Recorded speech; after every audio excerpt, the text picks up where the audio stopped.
You probably heard by now, we did have a waterspout over Puget Sound this afternoon.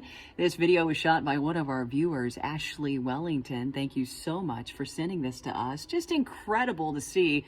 And I'll tell you, I've watched this video a few times and it just doesn't get old. You know, it's not terribly unusual that we get waterspouts around here. We did have a twin waterspout. You probably remember, I think it was February of last year.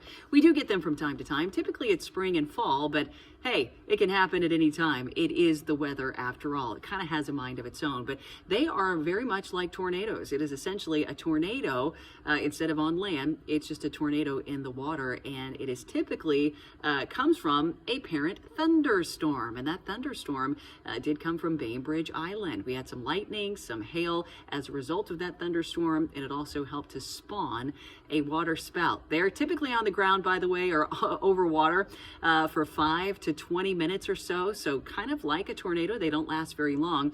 And usually as they leave the nice warm waters and get onto land, if that happens, they typically cool down and dissipate. That doesn't always happen though. Back in December of, I think it was 1969, King County had an F3 tornado that tore through part of the area that originated as a waterspout. It went on land and it did not dissipate as they are supposed to do. So if you see a waterspout in the future, just make sure to keep your distance because they don't always do what they are supposed to do. By the way, this one was officially confirmed by the National Weather Service at 3 o'clock this afternoon. They believe it happened about 3 miles west of Magnolia, if you are curious. So just wanted to jump on here. I'm getting so many emails, so many questions about waterspouts. So I wanted to jump on here really quickly and just talk to you for a couple minutes about that topic. It's certainly interesting. By the way, no more waterspouts expected this week. We've got some dry days on Thursday and Friday. So hopefully you can get out and enjoy.